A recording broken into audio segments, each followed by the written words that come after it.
Naam, karibu sana katika sehemu yetu ya Kiswahili ambapo leo tunaangazia aina za kazi. Aina za kazi katika lugha ya Kiswahili, aina za kazi.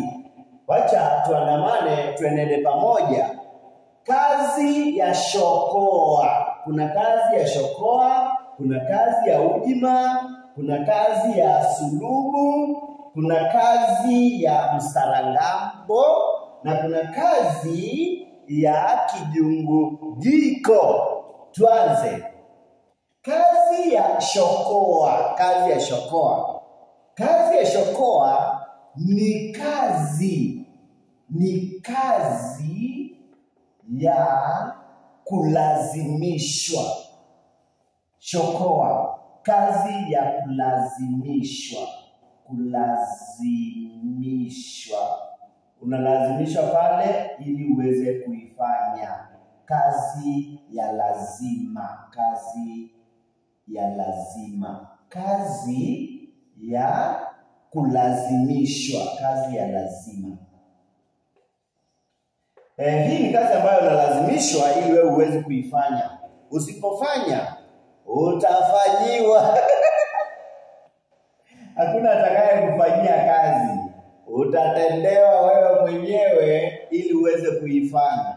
Utashurutishwa. Hii ni kazi ya kulazimishwa, yaani kazi ya kushurutishwa. Twende kazi ya pili. Hii ni kazi ya ujima. Kazi ya ujima. Unadhani kazi gani?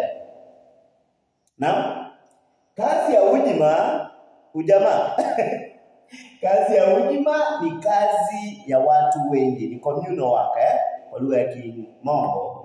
Kazi inayofanywa kwa ushirika, kazi ya watu wengi, kazi ya ushirikiano, ushirika, kazi ya ushirika ama kazi ambayo inafanywa na watu wengi pamoja. Mwalimu anawaita, anawaambia neni pale mbebe vitabu, mnaenda jote mnabeba. Hapo basi umefanya kazi gani? Kazi ya ujima. Kuna kazi ya tatu hapo inaitwa kazi ya sulubu. Kazi ya sulubu. Kazi ya sulubu ni nini? Ni kazi inayohitaji nguvu nyingi. Kazi inayotumia nguvu nyingi. Pia huitwa kazi ya mtulinga. Kazi ya mtulinga. Kazi ya mtulinga ni kazi ambayo inatumia nguvu nyingi. Kazi inayotumia nguvu nyingi. Hii ni kazi ambayo inatumia misuli tinginya, inatumia nguvu nyingi. Kwa mfano kuchimba choo, kuchimba mitaro, kubeba madawati kupeleka hadi orofa ya 6 kule juu. Kazi ambayo ukiifanya wewe mwenyewe unahisi kweli umechoka na umedhoofu kabisa. Yaani unasikia nguvu hazipo tena. Kazi ya sulubu ni kazi na unaweza kuifanya kujenga mwili wako.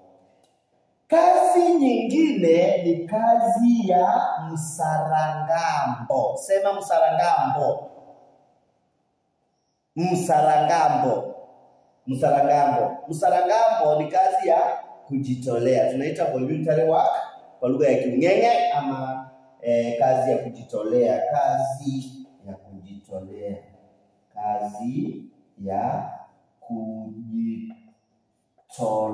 Tunaposema kujitolea, tunamaanisha kwamba hujalazimishwa na yeyote. Ona, hiki ni kinyume cha kazi ya shokoa. Kinyume cha kazi ya shokoa ni kazi ya msarangambo. Kazi ya msarangambo ni kazi ya kujitolea. Nasikia nani anataka kazi ya kujitolea. Unajitolea, unafanya hiyo kazi. Mwisho ni kazi ya kijungujiko. Kazi ya kijungujiko. Na kazi ya kijungujiko ni kazi aina gani? Ndio. Kazi ya mapato madogo. Kazi ya mapato ya chini.